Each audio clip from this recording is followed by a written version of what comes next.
প্ৰথম কথা এছিয়াৰ প্ৰথমটো পেভিলিয়ন যাক লৈ প্ৰতিগৰাকী অসমীয়াৰ লগতে ভাৰতবৰ্ষ আমি গৰ্ব কৰোঁ তেনে এটা ঐতিহাসিক সম্পদক লৈ সুৰাৰ বিজ্ঞাপন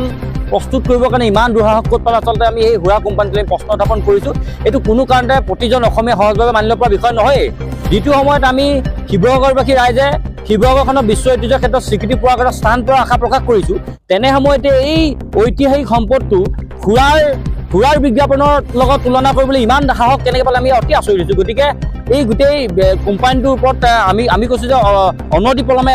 ৰাইজে ইয়াৰ বিৰুদ্ধে প্ৰতিবাদ কৰিব লাগে আৰু ইয়াৰ সমান্তৰালকৈ গোচৰ ধৰিব লাগে আমি টাইমছ আটতে তাকে উত্থাপন কৰিছোঁ আৰু ইয়াৰ সমান্তৰালকৈ যদি অনতিপলমে এই সুৰা কোম্পানীটোৱে যদি বিজ্ঞাপনৰ বেক চাইডত থকা যিখন ফটো আমাৰ ঐতিহাসিক আমাৰ ৰংঘৰ ফটো দি ৰাখিছে এই ফটোখন তৎকালীনভাৱে যদি তেওঁলোকে আঁতৰাই তাৰ আমি ব্যৱস্থা গ্ৰহণ কৰিবৰ কাৰণে দাবী উত্থাপন কৰিছোঁ আচলতে সংবাদ মাধ্যমত আচলতে এখন আচলতে ছবি দেখি আচলতে বৰ্তমান সময়ত অসমবাসী হিচাপে আচলতে সমগ্ৰ অসমবাসী কিন্তু আজি লজ্জিত হৈ পৰিছে যিটো সম্পদ আচলতে আমি সংৰক্ষণৰ কাৰণে মাত মাতি আহিছোঁ যিটো সম্পদ আচলতে আমি সৌন্দৰ্য বৰ্ধনৰ কাৰণে মাত মাতি আহিছোঁ যিটো সম্পদ আমি বিজ্ঞানসন্মতভাৱে সংৰক্ষণ আৰু সৌন্দৰ্য বৰ্ধন কৰাৰ ক্ষেত্ৰত মাত মাতি আহিছোঁ আচলতে যিটো সম্পদ অসমবাসীৰ হৃদপিণ্ড আচলতে অসমীয়াৰ আৱেগ আৰু অসমীয়াৰ স্বাভিমান জড়িত হৈ আছে ৬০০ বছৰ ৰাজত্ব কৰা স্বৰ্ণীল ইতিহাসৰ এটা সম্পদ এই স্বৰ্ণীল ইতিহাসৰ এই সম্পদটোৰ লগত সম্পৃক্ত কৰি আচলতে যি এক সুৰাৰ যি এক এডভাৰটাইজ কৰিছে তাক আমি প্ৰথমে ধিক্কাৰ জনাইছোঁ অসমীয়া তৰফৰ পৰা আচলতে ক'ত সাহস পালে তাহাঁতে সাহস ক'ত পালে আচলতে ৬০০ বছৰ ৰাজত্ব কৰা স্বৰ্ণীল ইতিহাসৰ এই সম্পদটোক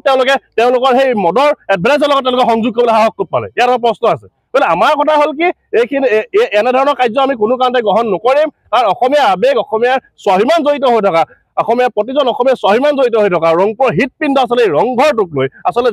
যেনে বিকৃত এখন ছবি তেওঁলোকে প্ৰকাশ কৰিছে সুৰাৰ এটা এডভাৰটাইজ লৈ তাত আমাৰ ক'বলগীয়া আছে আৰু অসমীয়া তৰফৰ আমি আমাৰ স্থিতি এটাই কথা কৈছোঁ কিন্তু এনেধৰণৰ এই সময়তে যদি আচলতে উচিত ব্যৱস্থা এই যিটো কোম্পানী আছে এই যিটো সুৰাৰ কোম্পানী এই কোম্পানীটোৰ বিৰুদ্ধে যদি বিহিত ব্যৱস্থা গ্ৰহণ নকৰে বিভাগীয় কৰ্তৃপক্ষে তেনেহ'লে কিন্তু আমি বিভাগীয় কৰ্তৃপক্ষৰ বিৰুদ্ধে আমি গণতান্ত্ৰিকভাৱে কঠোৰ আমি আন্দোলন ল'বলৈ বাধ্য হ'ম